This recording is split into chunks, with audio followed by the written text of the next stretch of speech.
Greetings, Hunters fans, this is Matt Patrick. Well, 2025 was a rough year. There are still some things we can remember from it, but others we rather forget because there have been some things that have not improved. From the Minecraft movie Chicken Jockey stunt to students' commercials refusing to get off the AI bubble. However, even through the toughest times, you can still find a glimmer of hope or miracle in every year. You got the Looney Tunes movie surviving a tax write-off from the Warner Bros. Discovery, and James Gunn's Superman is one of the best Superman movies in a long time. And even the Fantastic Four, it's the best Fantastic Four movie than all the Fantastic Four movies we ever gotten. There were even some good surprises as well, like Naza 2 breaking Inside Out 2's record as the highest grossing anime film of all time, and of course, K-pop Demon Hunters taking over Netflix as one of the best original movies of all time. The list goes on and on with TV shows like Pixar's limited series Win or Lose, the Disney Hulu revival shows like Gumball, Phineas and Ferb, and more, to additional seasons of Fiona and Cake, South Park, and Hazbin Hotel. And 2025 was a good year for video games like with Nintendo games and some of the independent ones like Dispatch and Deltarune. Now that we survived 2025, it's time to prepare ourselves for 2026, and I'm starting this year by sharing my thoughts of the upcoming anime films of 2026. Once again, I'm not going to see all of them, they may not reflect in theaters or streaming of this year. I'm just going to share my initial thoughts based on the trailers and news given to me at this time. But first, here are a few honorable, unannounced, animated, or other hybrid movies. Wildwood. I'm still hyped for this Laika movie, and I really hope it comes out this year. Swapped. Not a good movie title replacement for Skydance Animation. Also, Skydance, stop delaying your movies every time I talk about your upcoming movies. Animal Farm. If you have seen the trailers, yeah, it's bland and disrespectful to the source material. Stick with the 1954 version. Coyote vs. Acme. It's finally gonna be available! This is not a drill! I repeat, this is not a drill! Steps. So it's gonna be a wicked version of Cinderella's stepsisters? Okay, but I'm still not sure. Okay, I think I got all of them. Let's talk about these 10 movies, shall we? Goat. Well, the animation is good, but I'm still not sure about this, honestly. So as you would get, it's going to be about this goat who wants to be a basketball player. Yes, I know it's called by a different name, but it's just animal basketball. But of course, the other animal doesn't think he's not good enough for basketball because he's too short. Yep, it's definitely one of those sports movies where the goat is going to be an underdog where despite his height, he's going to be good at basketball. He even checkmarks some of the other cliches like he meets his idol who just so happens to get along with him very well. And he has to deal with a rival bully who makes fun of him. Now when it comes to the idea of making a sports movie with talking animals, I just don't get why all the characters have to be animals. What's the purpose of it? One of the reasons why Zootopia works as a talking animal movie is because they establish that they live in a world where prey and predatory animals live together in joyful harmony, and with all the great biomes and buildings that help them adapt to their natural habitats. With the upcoming Goat movie, you can actually change them to human characters and the movie would still be the same. In fact, we barely even see their animal abilities being used in the basketball games. The only times the animal abilities would be used is for the sake of a joke, like the ostrich hiding underground or the Komodo dragon peeling his skin off. I do like the animation, like the designs of the animals, and the basketball courts are pretty cool with their natural elements. However, as cool as the animation is, it's one of those movies where I'm not in a rush to go see it. Since the story's not really clicking to me that much yet, and I already heard these underdog stories before in something like Surf's Up, which I really liked, it's just that this Goat movie is pretty much been there, done that, based on what I'm seeing so far. But I could be wrong, I was wrong before about the Mitchells vs. Machines, and I ended up liking that movie. And I'm hoping that this Goat might actually be one of the greatest of all time. But promise me one thing. No screaming goat memes. Hoppers. You know what's funny? This upcoming Pixar movie is really growing on me as we get more news about it. It's about a girl named Mabel who volunteers herself to put her human mind inside a robotic beaver in order to communicate with the animal world. Yeah, I know, it's like Avatar, they even addressed it. So as you would have guessed, Mabel has to learn the ways of the animal life, or in this case, the pond rules since she is a beaver now. But with the 2 trailers that we got so far, it ended up pretty funny. In fact, the director is going to be Daniel Chung, the creator of We Bare Bears, and I watched that show many times. What I was really surprised about the humor is how meta it is. Not the kind where they break the fourth wall, but how much they address how unrealistic they're doing. There's one where Mabel tried to run to the professor to address something important, but one of the professors said, "I'm in the middle of class. a class you're already enrolled in. Okay, that's funny. There's another one where one of the scientists asked, why is the king beaver wearing a crown? But one of the professors said, out of all the weird stuff, that's your biggest question? I mean, he's not wrong there. Where did that beaver get a crown anyway? It's not just the meta humor, some of the improv lines are pretty good as well. There's one where the king of beavers tried to teach Mabel that she has to know all the animals and their names. The only problem is, regarding their animal species, everybody looks exactly the same, like the ants, birds, beavers, and more. Even the story seems fresh. At first it's gonna be some sort of man versus nature where Mabel has to convince the animals to stand up for themselves to protect their homes from the humans, and they had to fight back. But there's a catch. The Butterfly Queen, voiced by Meryl Streep, suggests they should squish the humans. And Mabel says that's a big no-no. We did not train for this. And you know what? I haven't seen that director before in a Man vs. Nature movie. I think the closest we got is Princess Mononoke. I also like the details on the eye animation with the animals. When Mabel puts on the beaver avatar, it has cartoony eyes along with the other animals she encounters. But the way that the other humans see it without the avatar, the animal eyes are just big pupil eyes. Those different eye perspectives show how the humans and animals view the world. I don't think there's going to be some sort of important competition in March, at least that I know of, so I'm going to see this Pixar movie, and I'm sure I'm going to get some good laughs from it. The Super Mario Galaxy movie. The hype is on! Yep, we're jumping from the Super Mario Bros. Movie to the Super Mario Galaxy. And if you want to know my thoughts on the Super Mario Bros. Movie, I really liked it. I like the Easter eggs, the voice performance is actually really good, and some of the action scenes are fun to watch. It's not one of the best anime movies I've seen during that year, but it was a good movie. Now for this upcoming movie, Mario and Luigi are really going to join forces to take down their next biggest threat, Bowser Jr., who wants to rescue his dad Bowser to finish what he started. When I saw the teaser trailer on Nintendo Direct, I had a good time with it. I really like Bowser dealing with his anger management by painting some paintings. And we get some amazing background animation, like the pyramids from Super Mario Odyssey to some of the planets from Mario Galaxy. Now when it comes to the voice performances like Bowser Jr. and Rosalina, they're surprisingly really well in this teaser trailer. Bowser Jr. is actually really intimidating, especially with his magical paintbrush.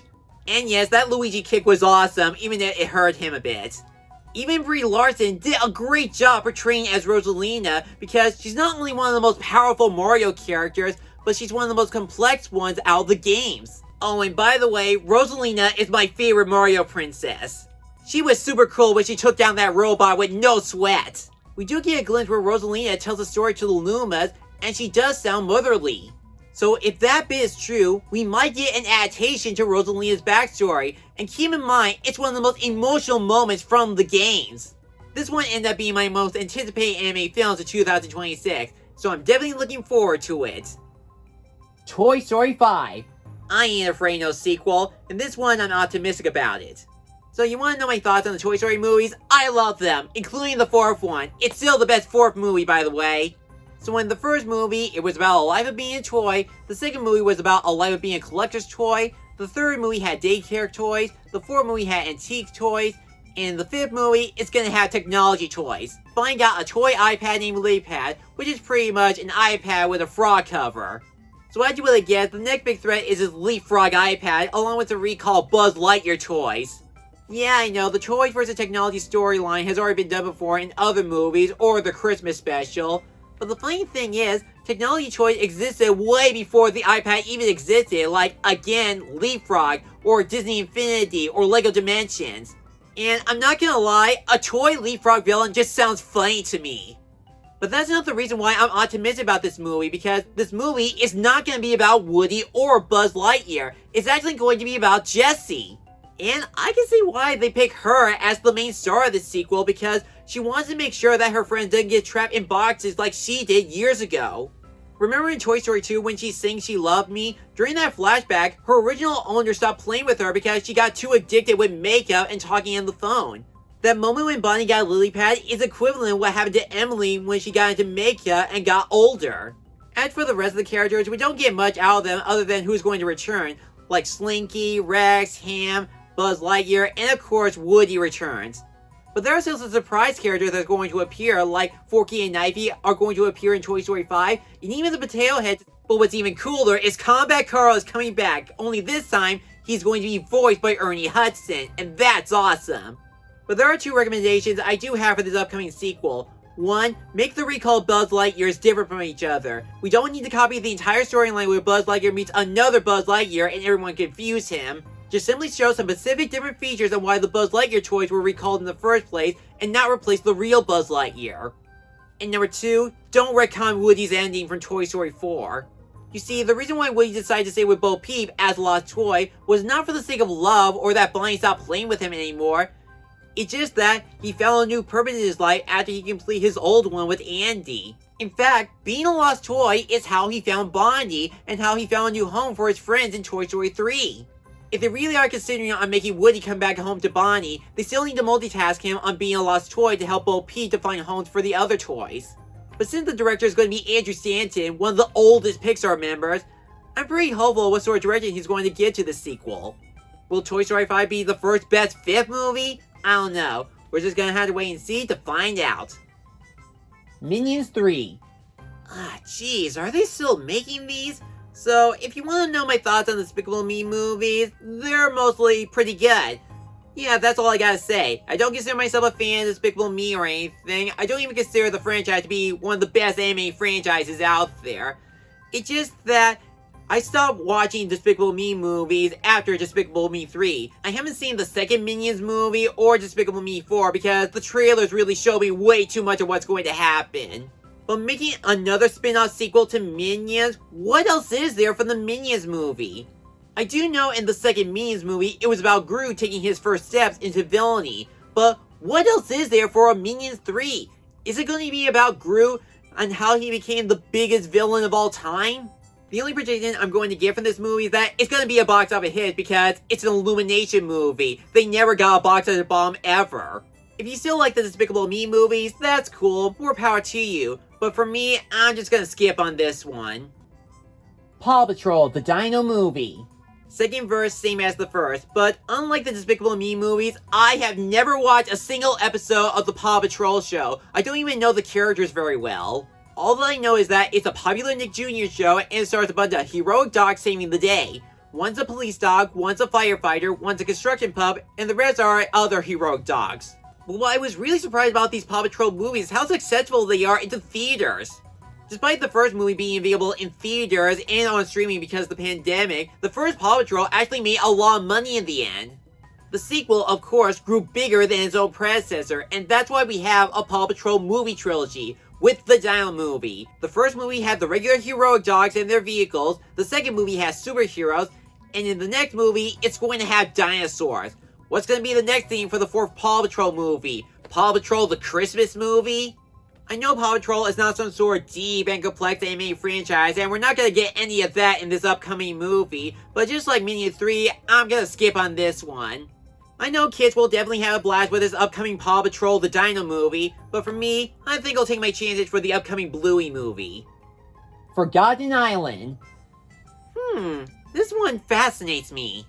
So for this upcoming DreamWorks animation movie, it's going to be about two best friends being stranded on a magical island, but if they ever want to get home, they had to go deep into the island, which will cause them to lose their important memories, including their friendship. Well, the synopsis is simple, and we don't have a trailer yet on what's going to look like.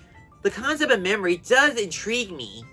The plotline kind of reminds me of Kingdom Hearts Chain of Memories, where each floor Sora, Donald, and Goofy goes to in Castle Oblivion, the more they lose their important memories, like the real events that happened from the first adventure, to even their other friends. I theorize that this upcoming movie is going to heavily rely on the heart between the two best friends. We could get some flashbacks about their friendship before they start losing them, like how they met, how long they've been friends, what were the ups and downs, and what kind of life they had individually. Losing an important memory is like losing a part of you of what makes you, you. And hey, it's going to be directed by Joel Crawford, the same director who did Puss in Boots: The Last Wish. That was an awesome sequel! So I'm really curious about this upcoming DreamWorks movie, and I will remember to keep an eye on it. The Cat in the Hat. Slow day for fun, huh, Cat? Yep, just like the Grin who jumped from live action anime, the Cat in the Hat is finally gonna get his own anime movie. The only difference is he's not gonna become live action again as a serial killer. I will give it credit that the animation does look a bit decent, And I am a little bit interested on the lore of the Cat in the Hat, where he works at this institution of fun, and we're introduced to other animals with different accessories, like Rat with a bat, Pig with a wig, and a few others. But what really killed me on this teaser trailer is the humor I got from it. Yep, they're trying to make Dr. Seuss a lot more modern instead of staying true to the original source material. You got the Cat in the Hat being pepper sprayed, and there was a miscommunication on the phone where the Cat in the Hat misheard toot fart. Get it? There's a fart joke in a Dr. Seuss movie. How are these supposed to be funny? What sort of connections they have in the Dr. Seuss universe? The only joke I actually laughed at was at the beginning of the teaser trailer involving the door gag. As for everything else I saw, there's really not much to say. You can tell that this upcoming animated Cat in the Hat movie is going to be a giant filler movie like the Illumination's Grinch movie. And instead of having Thing 1 and Thing 2, they actually have more than 2 things because they're trying to copy the minions from Despicable Me. They had different heights, hairstyles, and when I looked over on how many things are going to be in this upcoming movie, I was confused that Thing 2 is actually missing. They better not make one of the missing things some sort of twist villain or anything like that. We don't really need it. Give the Mike Myers version, it was spectacularly bad on so many levels, but for this upcoming anime Cat in the Hat movie, it feels a bit meh right now. So the anime version is not really grabbing me right now. It's fun to make an anime Cat in the Hat movie, but this upcoming film has got to know how. Hexed. Oh boy, I've been hearing a lot of speculations about this upcoming original Disney movie. But before I can discuss that, let me explain what this upcoming movie is going to be about. So what I can gather through the D23 announcement is that it's going to be about this awkward teenage boy who has a single mom and he goes to this magical place where weirdness is magic. And just by reading that simple sentence on the synopsis, a lot of bad social media is accusing this upcoming anime movie as some sort of ripoff of Disney's The Owl House. The reason is because it stars a weird kid named Luz and she has a single mom and she goes to a magical place called the Boiling Isles. And that's it. No other characters or plot elements and how it's a ripoff. They're just calling it a ripoff because we have another kid going to a magical place. Now, I watched The Owl House many times. It's one of my favorite Disney anime shows, along with Gravity Falls and the DuckTales reboot. And I'm just saying this right now as an Owl House fan, this upcoming movie doesn't look like an Owl House ripoff. Based on the synopsis and the concept art, nothing about it screams plagiarism. Yes, we have a kid going to a magical place, but this concept has already been done before in other movies like Halloween Town, Alice in Wonderland, Spirited Away, and lots more. In fact, we kinda had one last year with Twisted Wonderland the animation. Another reason why this Hex movie doesn't feel like an Owl House ripoff is because nobody can answer these simple questions yet to confirm their theories. Is the kid going to be forced to go to summer camp? Is he going to attend a magic school? Is he going to date a boldly turned ally? Is one of the magical creatures dealing with a curse like Ida the Owl Lady? Is one of the comic relief secretly the source behind the world's magic like the King of Demons? And is the main bad guy some sort of evil, crazy witch-hunting villain that'll become a leader and then a horrifying monster later? My prediction is 85 to 90% of those questions are going to be a no. The only similarities we're ever going to get from Hex and the Owl House is the dead dad cliche because no studio has the guts to try the divorce card. That doesn't count. My second prediction is it's either going to be a Wonderland adventure or some sort of psychology metaphor about accepting weirdness. As for the mom character in this movie, I have a feeling that she's going to be a part of the adventure at the beginning instead of the second act, and it clearly shows with the concept art. In fact, the concept art proves that it doesn't look like a ripoff of the Owl House or the Boiling Isles. In the Boiling Isles, it's all murky and demonic, and some of the residents do look a bit monstrous, and it does have a unique color scheme like purple and some autumn colors. With the weird round we're going to get, it looks like one of those night levels from Spyro the Dragon and has blue and green colors that makes it a little bit mysterious. The only inhabitant I can find in the concept art is that one of them looks like a green Cheshire Cat. Nobody looks like they're ripping off the King of Demons, Willow, Gus, Amity, Hootie, the Bat Queen, or anyone else. In conclusion, I will go see Disney's Hex. I will not skip this for anyone, I will not call it an Owl House ripoff, and I will not weaponize the Owl House over this movie's existence. Is it going to be one of the worst anime films of 2026? Absolutely not, period. Is it going to be the best Disney original since Encanto? I don't have the answer yet. I just don't want another Raya of the Last Dragon versus the Last Airbender fiasco. No matter if you prefer a Disney movie or a popular cartoon franchise, they still got happy endings in the end. I love the Owl House, but I'm still going to check out Disney's Hex, and I will never be afraid of it, or any other Disney anime originals or sequels. The Angry Birds Movie 3. Really? The Angry Birds movies are still a thing? If you want to know my thoughts on the Angry Birds movies, I'm mad about them. I find them to be the most forgettable movies based on a video game. But there's a problem with this upcoming sequel. Nobody's into Angry Birds anymore. We're all into Mario, Sonic, and Five Nights at Freddy's. Nowadays, Angry Birds is not as influential as it used to be, and we move on to other popular video game franchises. We don't even have that much information on what's going to be the new threat for Angry Birds 3. Is it going to be the pigs again? Another bird villain? I'm guessing it's going to be based on another world level, like how the second movie had ice themed. This is going to be my first Angry Birds movie where I'm going to skip on this. I'm not angry over this sequel's existence, it's just that I'm tired of the Angry Birds movie as a movie franchise. And those are my initial thoughts on the upcoming anime films of 2026. What do you think of these upcoming movies? Are you looking forward to them? Which one is your most anticipated one? Well, feel free to leave in the comments below, and be sure to like, comment, and subscribe me for a new review and other project. I'm Matt Patrick, and I'll see y'all for the rest of 2026.